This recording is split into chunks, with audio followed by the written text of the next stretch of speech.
Hey, so did you watch the WWDC event? Uh-huh. So we had a good AI term. It was artificial intelligence. Yeah. They had to go and make a new full form for AI called Apple Intelligence. I know, right? Never done before. Yeah, this is so Apple. And once I saw that, I was like, of course. Yeah. it's That is the Apple. most Apple thing to do. Yeah. Alright, let's get started. We have a lot to discuss from WWDC also.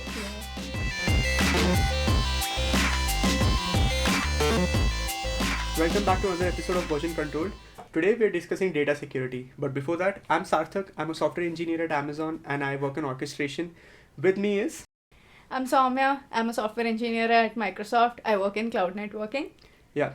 So today we're discussing data security and there are a lot of aspects to discuss of it. But most importantly, I personally believe that this is the most important time in history Mm-hmm. we're discussing data security. Do you agree? I do, actually. Mm-hmm. So, and yeah, not just data security. Today, I think we are focusing on the AI aspects of it, right? And I think with AI booming so much, data security has kind of gone hand in hand with that. And that is why I think right now is the time that we should really talk about it. Yeah, and GenAI being the main reason, but I also feel that a lot of companies in today's age are going into walled gardens where each device you own does not really feel like it is your device, right? There's so many subscription-based things. Yeah. Even my note-taking app on my iPad Yeah. is subscription-based. Note-taking. Are you kidding me? I've heard you rant about this the whole week, but I'll let you have it one more time. So, I mean, it's so hard to evaluate a note-taking app. GoodNotes moved on from a one-time buy model to a subscription-based model. Yes, people will tell me they still have a one-time buy option, but if you do your research, that is a very bad option. They don't give you updates and anything. Exactly. So, more and more services are moving towards, companies and services are moving towards this model where they own everything and you're just a consumer, which I think just does not bode well for innovation at all. You just feel like you're a slave to the things that you own. Yeah. And that should not be how tech should be evolving, right? We are regressing from the last 10 years. Exactly. I also feel like that also takes away like a bit of freedom of choice kind of thing, right? Because you're just paying for everything. Where is the scope for like innovation or a young tech buddy to like come and crack a problem that hasn't been solved before, right? And more than that, like if you pay for a device, you should be free to do whatever you want to that device. Exactly. If I want to swap the like even the processor out, like take out the M1, put an Intel there, I should have the option to do that. Even if not it might not be easy. I don't even have the option right now, right? Because they will solder it so hard that if I break it, the whole device goes, right? Yeah. So these are some of the things, and I know these are, we are venturing a little bit away from data security also, but all of them kind of come back to data security only because the crucial point where it revolves around is data security, right? Yeah. So why don't you tell me like how GenAI, first of all, is the biggest risk for data security right now? What are they doing which makes it so? So I think one of the primary things are one is obviously the model training and stuff, right? That you are using a lot of data to train these models. All these big companies, OpenAI, Google. That is obviously one aspect of it. Like, are they really using my data to feed to AI, which is supposed to belong to me? That is one thing. The second is we see this wave of companies diving into personalized AI products. We saw Apple come up with it. Before that, we saw Microsoft also launching a product. So all of those things, like personalized AI to me feels like I'm being kind of like I'm under surveillance on my own device all the time, right? That's what it feels like. Yeah, and when GenAI came out, like, you know, we had these models delving for the first time and we saw the capabilities. At that time, we felt that the day is not far when personalized AI is gonna come to our devices, to our handheld devices. And now we're here. As you said, Apple launched their own version of Siri now, which uses OpenAI ChatGPT in the background. And we have Microsoft with their screen capture and memory things that come back. It can analyze and tell you what is happening. We have Google making its way there too. They are going for personalized search results being shown. So now that we're in this, given the fact a lot of companies claimed, especially OpenAI, that they will never venture into personalized AI, but all of them are going there. We are seeing this insane disregard, I would say, for what it means for the data being captured to give you the insights. Like, is it worth it? Is the question, right? Yeah. So, especially with Apple, right? my brain for a moment went, oh, okay, Siri's finally gonna be useful now. But the second statement they made was that, your data is going to stay locally only when it's necessary. They're gonna send it to the cloud and they're gonna, non-personalize it or whatever, that it can't be traced back to you. You can say all those things, but I, as a consumer, how do I verify that? How do I validate that? It just seems like a very umbrella, shady kind of statement to make to a consumer, right? Yeah, if you can't give them proof of that. And that statement definitely lacks depth. Because from a technical point of view, these supermodels, like, the which ChatGPT is running, these are running on an insane amount of hardware. Exactly, and even if, I think you cannot even run 1% of that model on a local device. The local models are gonna be more on GPT-3 level, if not even that. So I think any query that is even remotely complicated to like tokenize and decipher and get the probabilistic result out is gonna go to the cloud. Exactly. I think the only query, the kind of queries they can resolve locally is going to be like, what is the time? What is the time in London right now? What is the time in San Francisco right now? These are the kind of queries they can do. But anything more complicated, including two things together, you can forget about it. You can forget about it. And like, I mean, I as a developer would probably want to use all this. If I have personalized AI, I would want to use it for my projects. I would make it write code and things. And I don't think today, like where AI models are there today, I don't think you can just do that kind of thing locally on a computer. Exactly. You cannot even do that in the cloud right now. Yeah. If you try to use all code generators right now, they can't work with the cloud. No way they're going to work in locally also, right? Exactly. So that is one aspect of it. I also wanted to discuss the aspect of the deals being made. So for example, Apple felt compelled to offer ChatGPT in Siri. And after 1 week, the news came out that Apple is not paying ChatGPT or OpenAI for this. What do you make of that statement? When you're not paying for the product, you are the product. And this is something that has been thrown at Apple a lot, that if it is free, you're giving them data. And Apple did came out and say that they are giving data, but it is going to be highly anonymized. It's going to be it's going to be impossible to trace back to you. But it is still being sent.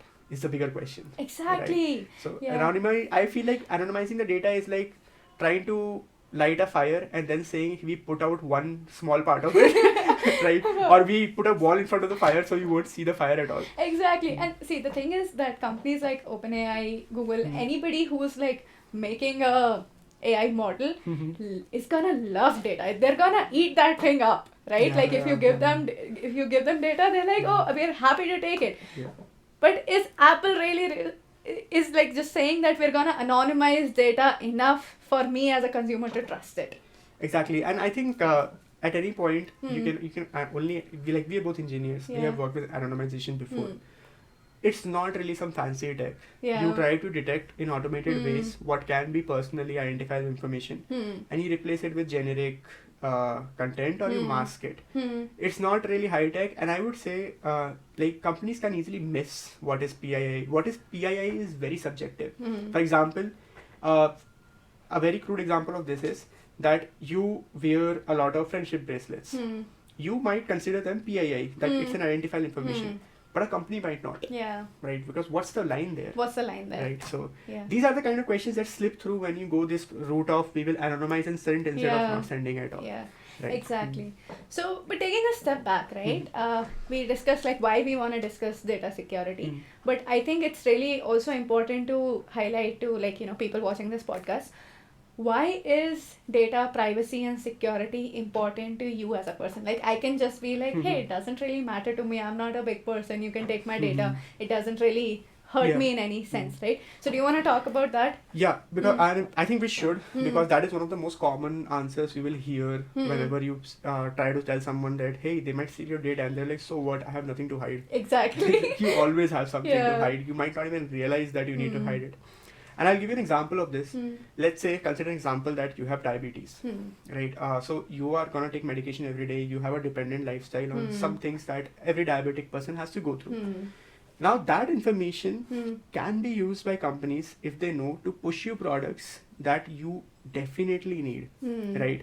And not all of them are going to be bad, of course. There might be some product out there that you really need. But it opens you up to predatory behavior. Exactly. Where these companies can compel you to buy stuff because they know your situation you're in, right? So, for example, they might push you a higher premium on life insurance.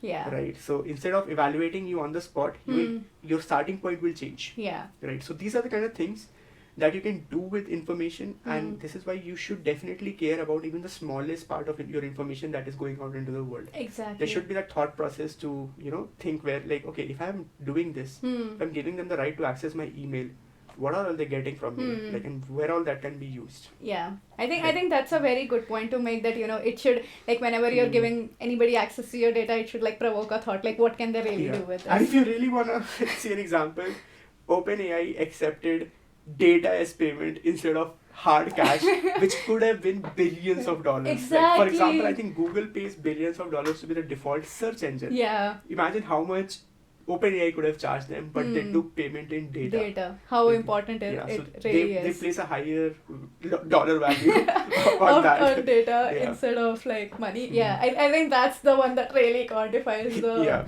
impact. Correct. So, there's also another thing that I wanted, now that you mentioned the misconceptions or the kind of talks we have, I think another thing I feel like we should talk about is our data security and privacy related, right? So do you want to talk about like if they're related or do they go hand in hand? I do think they go kind of hand in hand. I mean, when you define privacy, it means kind of like having right to your own data, and security is kind of like not getting that, not letting that information be leaked anywhere, right? So they're highly related and kind of like parallel terms to go with. Do you agree? I do, but do you think if you're caring about data security, can it be said that you also care about privacy? I disagree there actually. Okay. Yeah. Security would mean that you are protecting the data you have. Right? But privacy really kind of focuses on what kind of data can you have in the first place.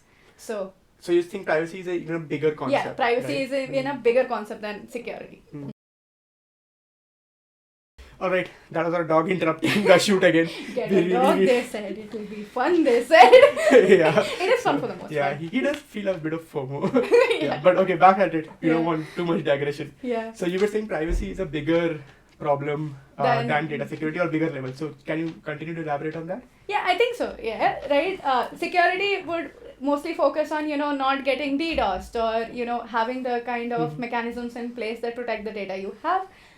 Whereas privacy really ensures that you're not collecting data that, as a company, you shouldn't be collecting from a user.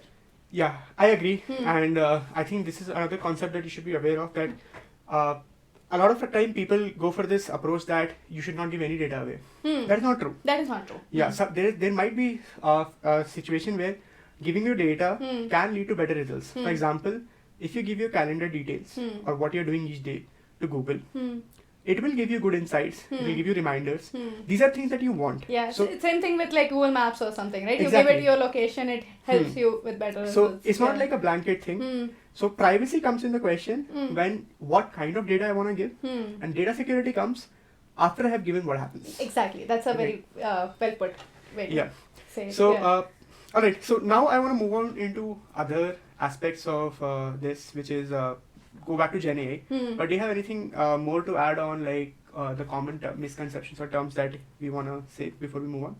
I think we're good here. I think we've defined privacy and security for people, why data is important. So yeah. But anyways, like if there's any more misconceptions or questions that you guys think we should talk about, they can drop it in the comments and we can pick them up in a future episode. Yeah.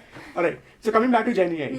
Now, Gen AI is obviously ingesting a lot of data, storing it in probabilistic models and coming out of it, throwing out answers with it. There are two aspects I want to talk about there. One is copyright, like how ethical it is to first take it in the first place. And second, do you think it's plagiarism or not? And how does plagiarism for this comes into yeah, how plagiarism, I know. So how plagiarism here might relate to data security, because part of data security is also that you should not copy the data when you don't have the right to it, right? Like this is someone else's data, can't just go and blatantly take it, right?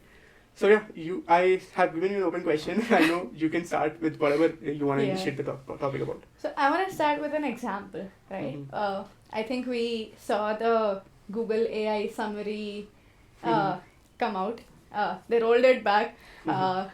This is a trend, no? Every AI feature gets rolled back once due to backlash and then gets silently released. Yeah. So if somebody has not heard of it, I highly encourage you to Google that because you're gonna have a field day with it. But what had happened was that what they were trying to do was that Google will now, if you search something on Google, they're gonna go ahead with like so many websites and summarize like a thing. You know, they're gonna give you a summary of what you searched for.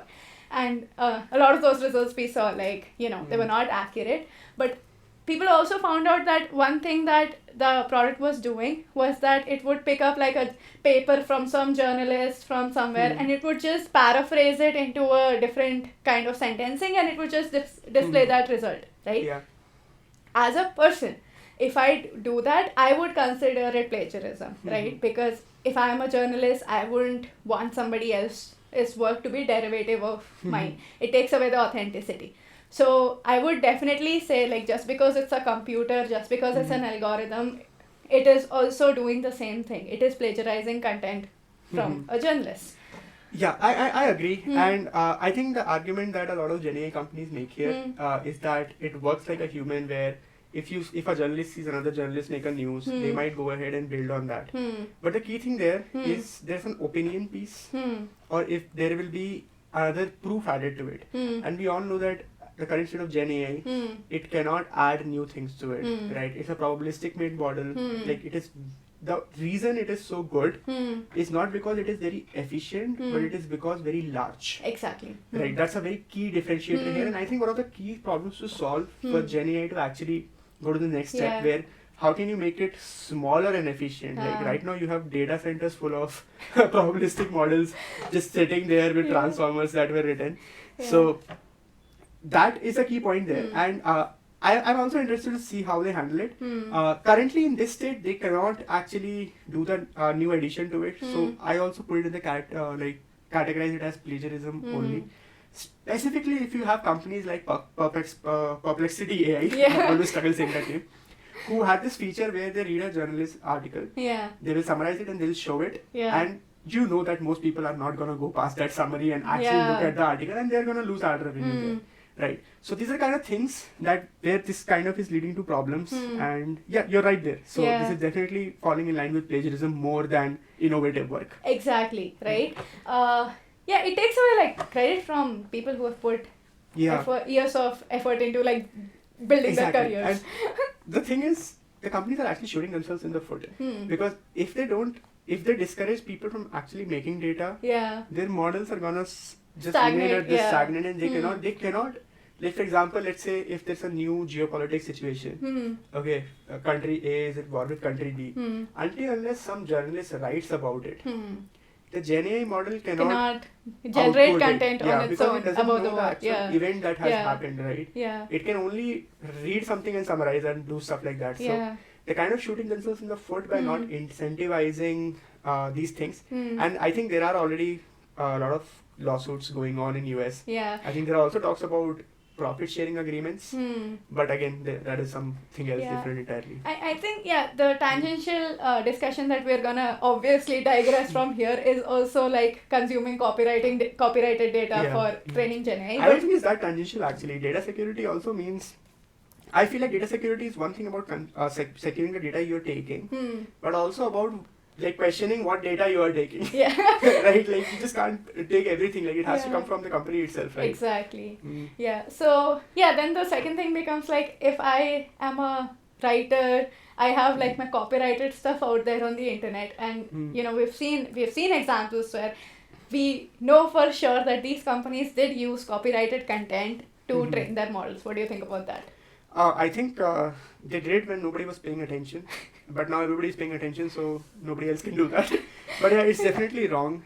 Specifically, I think a lot of this content is very hard worked for. I mean, I personally have follow some journalists who go to extreme lengths to get a story, right? And just for some company to come there with an automated model, read it, regurgitate it. I feel a lot of times in engineering, people don't ask the moral question Yeah. and just do what is like, just because you can doesn't mean you should. Yeah. Right? Famous quote from Jurassic Park.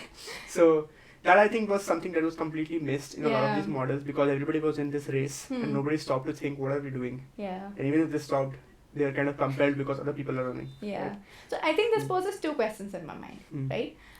First one is that if you keep consuming content that is written by humans and parallelly discouraging them to create more content, what's the future of Gen AI in the first place, right? That is one thing that we should talk about.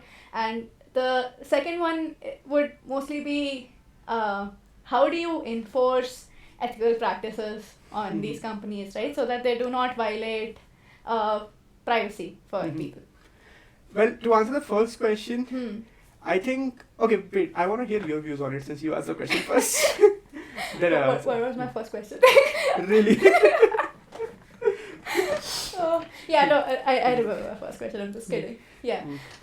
So I think with AI, like you said, right, I think if you don't focus on innovating towards making the AI models think rather than, being derivative of what it has been trained on, I don't think we're gonna get very far with what this technology might be able to do in the future. Yeah, so you're talking about innovation. Yeah. Here. And So, I think what you basically bring to light is the another question that has been going on in the industry. This is basically, now we have this cool technology called Gen AI. Kind of how we had blockchain. It was a cool new technology. But people are struggling to find actual real world use cases for it, right? And I think in a lot of places where Gen AI can be successful, it has the Achilles heel that it will always hallucinate.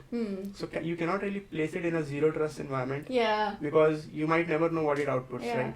So yeah, it works 99% of the time, but does it have a real world use case it can solve? And that question I think will also determine how Gen AI fits into the system in the first place. Yeah. The other term that we've been seeing very thrown around these days is AGI, artificial general intelligence, which people are saying that it's going to be very close to how humans think. Yeah, that was what artificial intelligence was supposed to be 10 years ago. Yeah. They just shifted the goalposts. Yeah. So and I have seen a lot of companies say it oh, we're closer than you think. AI is gonna think like humans, but I don't think that is true necessarily, because you really need to make your models think. Humans think on their own. They're not derivative, right? And I feel like this is the primary thing that the models are lacking. Yeah, I mean, AGI question has been a point of contention in companies also. I think if you see most of the companies that are working on models, these super models, their official position is that they're very far from AGI. Okay, they're farther than far. But you have had a lot of employees of these companies come out and say that. I think I actually remember one episode from Hard Fork where they invited some OpenAI employee, and he claimed it was as soon as 2026, which is insane to think about. But yeah, personally, even I don't agree. I feel like AGI with the current Gen AI tech is hard, specifically because of hallucinations, and but innovation can change it. We need more innovation. It cannot be just more training to get to AGI. You need more innovation in the model itself to actually get there. Exactly. Yeah. Which is the harder thing to do. Which is the harder thing, right? And the second one being what is ethical, what is not ethical in while developing a AI model. What are your opinions on that? You don't want to go first? I mean, I can go first. Yeah, you can. Since you did the cuts, you're doing the first question. Yeah. Okay. So I think what is ethical and non-ethical ultimately comes down to, I think when you're talking about developing the model or using the model? I think both. Okay. Right? Yeah. So when developing the model, I think most of it falls in line with the engineering practices that you follow, and that I want to talk about in the end anyways. So I'm gonna hold off on it. Okay. For using the model, I think the first and foremost thing that every product manager and every engineer out there should question is that don't make the same mistake that cryptocurrency and blockchain made, that you try to fit it into every use case. Spend some time and think, and only then introduce it. I'll give you an example of this. Google recently added it to their search, right, where they give the search summary. I feel like that was not the best thing that they could have come up with. I would have rather preferred the model to be able to summarize my emails. Yeah. Right. For example, I can give it access to my inbox. Give me the list of these marketing emails that I can unsubscribe to in one shot. That is much more useful. That is a much more right. Give me that option instead of just summarizing. I mean, even if you summarize my search, I'm gonna go and look. Yeah. But I'm not here to learn. Most of the time, I'm googling. I'm trying to find something. Yeah. Right. It's not just information that I need. That I already get in your other features. Exactly. Just because an AI is giving me actually is less stressful to me. Right. So. Yeah. Before you Google a word's meaning, Google will show you the meaning. Now an AI is going to show you the meaning. I don't trust it anymore. Yeah, it can hallucinate, right? It's like how you figure out that, Urban Dictionary is actually not defining words. Exactly. It's actually sarcastic. 99% sure they would have trained Urban Dictionary also on it. They ended up training The Onion, which is a satirical newspaper. Yeah, why would you? Oh god. Yeah. That's amazing to me. Like, and I think I read this one comment on Reddit that allowing an engine like AI to be trained on Reddit to answer search results might go down as the worst product management decisions in history. Hall of Fame. Yeah, so that comment clearly summed it up. Yeah. But yeah, so what is your opinion of ethical and non-ethical? I think so, yeah. I think the first one, I think development aspects of it, we'll talk about it later. But the first one, while training a model as a product manager or, as a company, I think there also needs to be like a bit of law enforcement there from government, like at a higher level, that you cannot use copyrighted content or, you have to actually get rights before you can train data on it. I think things like that would really streamline things. And by using the model, every developer really needs to question, like, is this like really right? Yeah.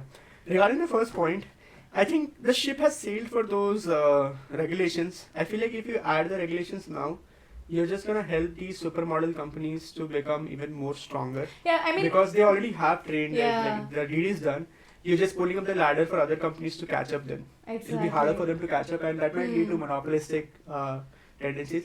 I'm not saying they should not do it. I'm just trying to point out that it is pretty complicated to now deal with this. Now that most of these companies have already done it. They didn't care about the law. I think they had a team of lawyers. They just decided that they're not going to get sued, or if they get sued, they'll handle the settlement or something. So they just did it anyways. Yeah. Right.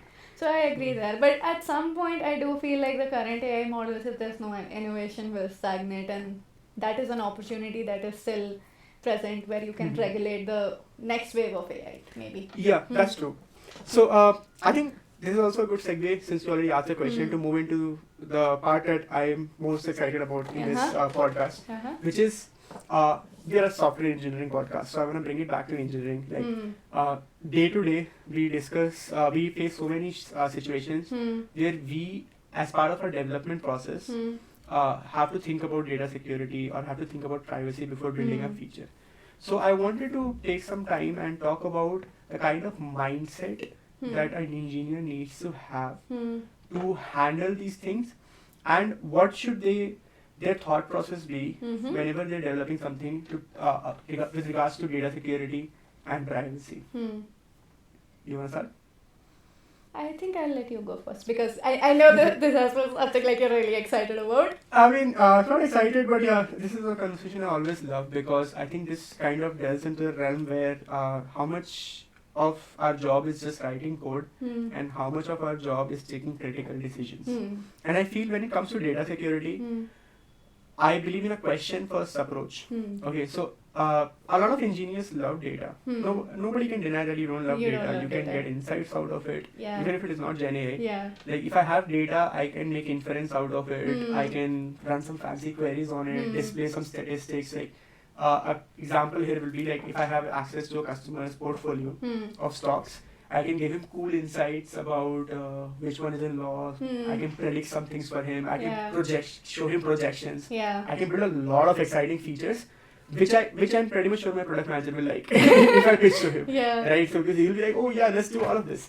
But the product manager is always going to love features, but he's depending on you to make sure that we are legally doing good and we're earning the trust of our customers. And I think this is something I love about Amazon also. We have this principle called customer obsession. We have to think from a customer point of view, and I think that applies to everyone, in every company.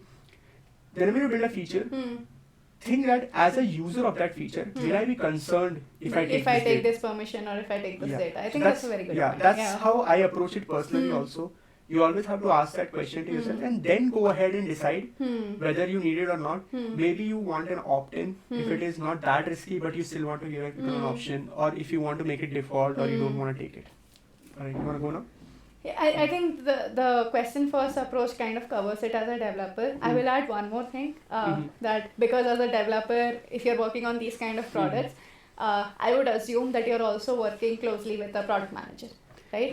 And I think some of this responsibility also lies with the product manager, that if you're building a product that handles customer data and everything, it is the product manager's job to kind of like gather that data set from, potential customers, that will they be okay, not okay, kind of sharing that data. I think those kind of things you really need to think through.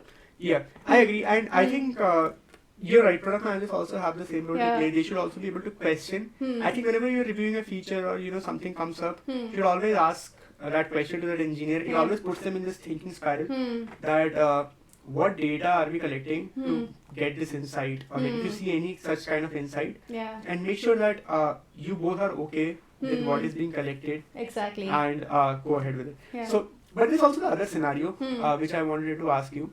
So this is when you have full control of the project. Okay, but there will be situations when you get something and you feel like you're conflicted with it, right? That you feel like this is something I'm not sure if I should be doing. What should you be doing in that case? Should you just blindly do it because it's an order, or should you actually raise a voice? Personally, I believe that if you are concerned, you should always make your voice heard. Whether or not it has consequences or, an action, whether or not that voice is heard is somebody else's problem, right? But you as an individual should at least try to do the morally right thing. Talk to the senior team that, hey, this seems concerning. Talk to your direct reporting manager. Talk to like a senior leadership person you can raise concerns with. But I don't think just because somebody asks you to do something, and even though the job pays well, and it's an order, doesn't mean that you should do it. And I think innovation comes when you question things. And part of your job and the reason you're getting paid is because they want you to question. You're kind of owning the product. You just don't want to code for the product. Exactly. Right? Yeah. And one thing I like to say here on this is that don't just commit, disagree and commit. Okay, like even if you're conflicted, it doesn't mean that you might not be committed to it. You first raise your voice, have a discussion, accept a reasonable answer if you find it reasonable, and then commit. Like, okay, fine, they are doing this, this will be beneficial to the long run. If you agree, then commit to it. But otherwise, you should definitely make sure that your concerns are heard. That's how you kind of. And another thing here. Okay, go ahead. I think to add to that, right, I think one thing is also that keep an open mind while you have a discussion. I'm not encouraging anyone that, hey, you thought it was a concern, doesn't mean that you're going to be 100% right. Keep an open. Raising your voice just means that you're raising your concern, and if you get convinced otherwise, that's well and good. Otherwise, you at least made your concerns heard. Yeah, and I was going to say the same thing. So make sure that you align your concerns with your users, and because there's a lot of times I see engineers voicing concerns that might not matter to a user, and if it doesn't matter to a user, is it really a concern? Right. So make sure first you have your concern. Okay, we are collecting XYZ data. Then you think from a user's point of view that users are they going to question this data collection, and then you pose your question that. Do you think users will be worried about XYZ collection data? Don't say that XYZ collection data is wrong. Don't make statements like that. Okay, so that's not how you negotiate, right? So you say it like this. Do you think customers or users will be worried about collecting XYZ data? If not, why? Why? Yeah. So let them answer because it came from them, and then evaluate that answer and then decide and then counterpoint on that. So I believe that this way of challenging is a good productive way to lead to constructive conversations instead of just having a wall and everybody is like throwing their arguments at the wall and nobody is like actually reaching through. Yeah. Right. So yeah, that is the main advice I'll give. And I feel like if you're not asking these questions already in your job or your development, you should definitely start asking them now, because going forward, I think these things might just take over in 5-10 years. Data security might become the biggest thing. Yeah, and it's not just about, I mean, the last part of the advice, I think, doesn't just work for AI or data security. It works for like any decision, right, in engineering. So yeah, but I think data security anyways is going to become a priority. So I feel like this is something you should definitely be questioning. Yeah, be questioning if you're not doing it right now. And it always pays off in the long run. Yeah. This kind of like if you're thinking from customers, you can never be wrong in the long run. I agree. Yeah. So I think that is all I had. Do you have anything else to add? No, I think I'm good. This was a very good discussion. Yeah, of course. And yeah, alright. So thanks for joining us. And if you have any questions, drop them in the comments. If you think we should cover a topic that you want us to cover, you can drop that also in the comments. Basically, drop anything you want in the comments. And alright, see you around. Okay, bye bye.